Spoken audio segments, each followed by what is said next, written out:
बंगला विद्या मंदिर के 5वीं कक्षा के सभी छात्रों को आपकी हिंदी की शिक्षिका शालिनी का नमस्कार।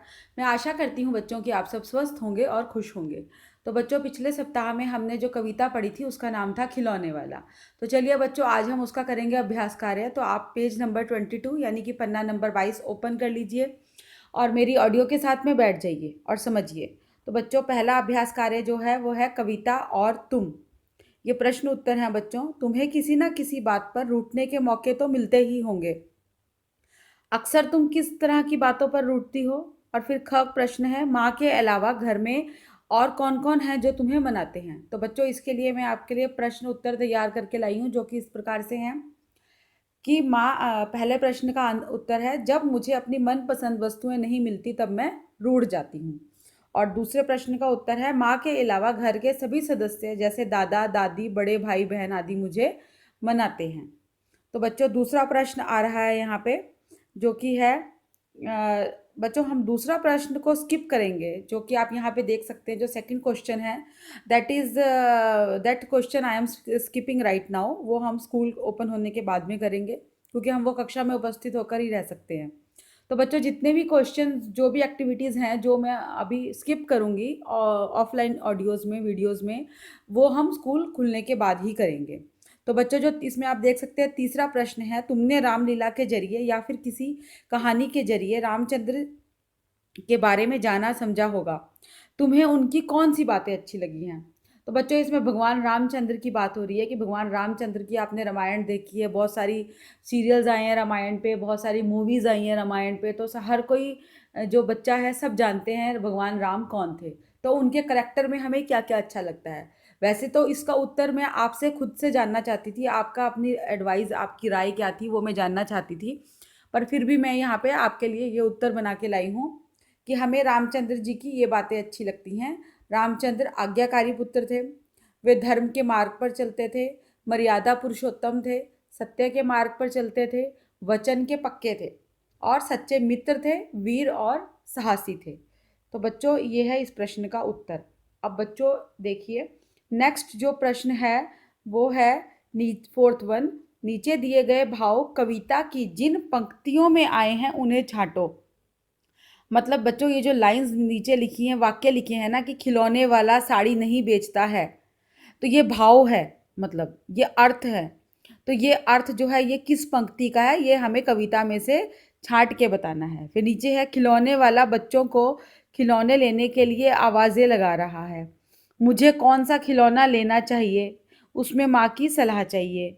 माँ के बिना कौन मनाएगा और कौन गोद में बिठाएगा। तो बच्चों, ये पंक्तियों के अर्थ हैं। तो जिन पंक्तियों के ये अर्थ हैं उन पंक्तियों को हमें ढूंढना है। तो बच्चों, इसके लिए मैं आप अपने आप से भी इसको फाइंड करेंगे बुक के अंदर, टेक्स्ट बुक के अंदर, और इसका उत्तर मैं आपके लिए लिख कर लाई हूँ, जो कि यहाँ पर है कि उत्तर क है, कभी खिलौने वाला भी माँ क्या, कभी खिलौने वाला भी माँ क्या साड़ी ले आता है। ये क का उत्तर है, क प्रश्न का। और ख का है, नए खिलौने ले लो भैया जोर जोर वह रहा पुकार। फिर जो ग का है उसका उत्तर ये है, कौन खिलौना लेता हूँ मैं तुम भी मन में करो विचार। मतलब अपनी माँ से सलाह ले रहा है। और जो फोर्थ वन है, लास्ट वन है, तो कौन मना लेगा कौन प्यार में बिठा गोद में मनचाही चीज़ें देगा। तो बच्चों, ये है इसका आंसर। और अब हम जो बच्चों आप यहाँ पे देख सकते हैं, लास्ट की जो एक्सरसाइज है, फिफ्थ वन, मूंगफली ले लो मूंगफली, और नीचे जो खेल खिलौने। तो बच्चों, ये जो मूंगफली ले लो मूंगफली, जो फिफ्थ क्वेश्चन जहाँ स्टार्ट हो रहा है, ये जो एक्टिविटी है ये हम स्कूल में करेंगे। ठीक है, क्योंकि इसमें आपको हम मुझे एक्टिंग करके आवाज़ निकाल के दिखाना है। ये हम या तो स्कूल में करेंगे या फिर मैं आपको किसी और दिन में एक्टिविटी दूंगी करने के लिए। सॉरी। अब नीचे जहाँ पे लिखा है बच्चों खेल खिलौने, तो ये है, क्या प्रश्न है, तुम यहाँ लिखे खिलौनों में से किसे लेना पसंद करोगी, क्यों। ये सब बच्चों खिलौनों के नीचे नाम लिखे हैं कि आप इसमें से किसे लेना पसंद करोगे और क्यों पसंद करोगे। और फिर जो नीचे ख प्रश्न है, तुम अपने साथियों के साथ कौन कौन कौन से खेल खेलती हो। तो बच्चों, ये जो दो प्रश्न हैं इसके उत्तर आप मुझे एज ए होमवर्क अपनी होमवर्क की नोटबुक में लिखकर भेजोगे। ध्यान से सुन लो, जो फिफ्थ क्वेश्चन का खेल खिलौने वाला पार्ट के ये जो दो प्रश्न है, प्रश्न क और प्रश्न ख, इसके उत्तर आप सब बच्चे अपनी मर्जी से इसका उत्तर लिख के बना के होमवर्क की नोटबुक में लिखेंगे और मुझे व्हाट्सएप करेंगे। ठीक है बच्चों, अब नेक्स्ट पेज पे चलेंगे। अब नेक्स्ट पेज पे, पेज नंबर 23 पे जो सेकंड क्वेश्चन है, खिलौने वाला शब्द संज्ञा में वाला जोड़ने से बना है। ठीक है ना, नहीं तो ये खिलौने था, अब वाला लग गया साथ में तो खिलौने वाला बन गया। तो जो खिलौने थे वो संज्ञा थे, संज्ञा के साथ में ये वाला जोड़ने से खिलौने वाला शब्द बन गया। अब नीचे लिखे वाक्यों में रेखांकित, रेखांकित मतलब अंडरलाइन हिस्सों को ध्यान से देखो और संज्ञा क्रिया आदि पहचानो। तो बच्चों संज्ञा, सर्वनाम, विशेषण, क्रिया ये सब मैंने आपको 4th स्टैंडर्ड में भी कराए थे, आपको याद होगा। तो चलिए देखते हैं। पान वाले की दुकान आज बंद है। चलिए मैं आपको इसमें दिखाती हूँ। हाँ, तो क्या आप पहले इधर प्रश्न पढ़ लो। पान वाले की दुकान आज बंद है। मेरी दिल्ली वाली मौसी बस कंडक्टर हैं। महमूद 5 बजे वाली बस से आएगा। नंदू को बोलने वाली गुड़िया चाहिए। दाढ़ी वाला आदमी कहाँ है? इस सामान को ऊपर वाले कमरे में रख दो। मैं रात वाली गाड़ी से जम्मू जाऊंगी। तो चलिए आगे देखते हैं इनके उत्तर। तो बच्चों जो पहला प्रश्न था कि आप अभी अपनी बुक ओपन करके बैठो और मेरी इस ऑडियो पे इस आंसर को देखो। ठीक है, पान वाले की दुकान आज बंद है, तो इसमें जो पान वाला है वो है जातिवाचक संज्ञा। ठीक है, अब बच्चों जो सेकंड है, मेरी दिल्ली वाली मौसी बस कंडक्टर है, तो दिल्ली वाली मौसी है ना जो, तो वो क्या हुआ? व्यक्तिवाचक संज्ञा। अब जो तीसरा है, महमूद 5 बजे वाली बस से आएगा, तो 5 बजे वाली बस, जो ये बस है वो उसकी विशेषता है कि वो 5 बजे के टाइम पे निकलती है, तो वो उसका क्या हो गया? विशेषण। ठीक है, अब नंदू को बोलने वाली गुड़िया चाहिए, तो जो वो गुड़िया है वो क्रिया करती है, वो क्या करती है? क्रिया, बोलती है, तो बोलने वाली का मतलब क्रिया।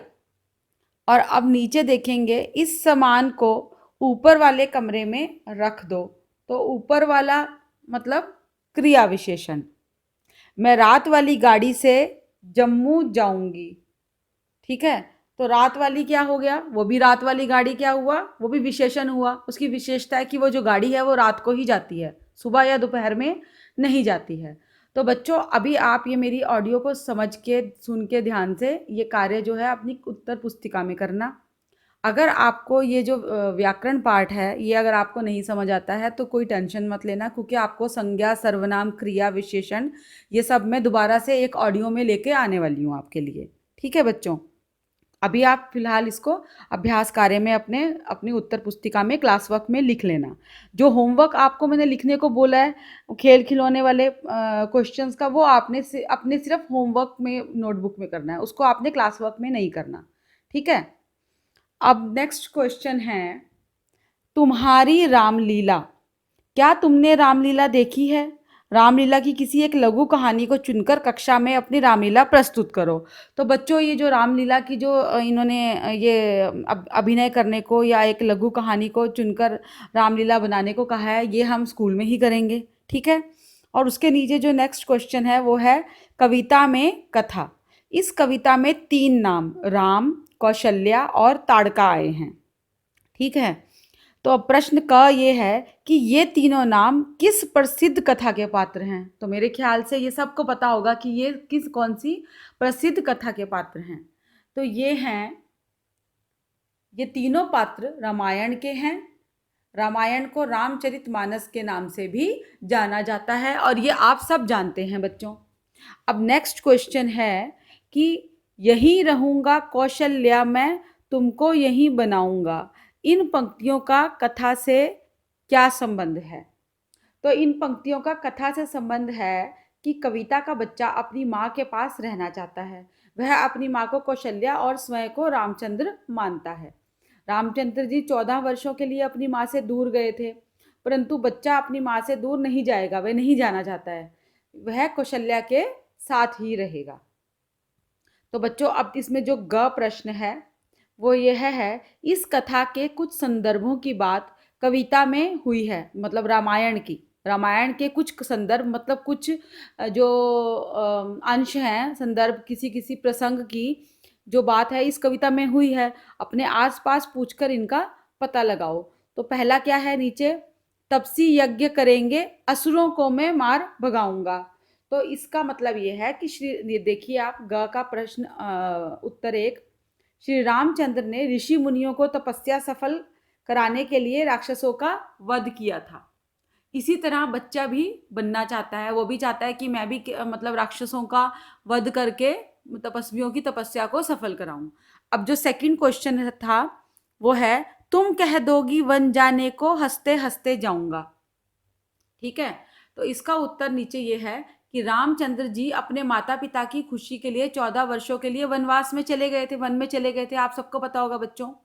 तो इसी तरह बच्चा भी अपनी माँ के कहने पर वन जाने को तैयार है कि मैं भी अपनी माँ की बात मानकर भगवान रामचंद्र की तरह हंसते हंसते वन को चला जाऊंगा। तो बच्चों ये था हमारे पाठ नंबर 3 खिलौने वाला का अभ्यास कार्य, जो कि आप अपनी उत्तर पुस्तिका में अपनी क्लास वर्क में करेंगे।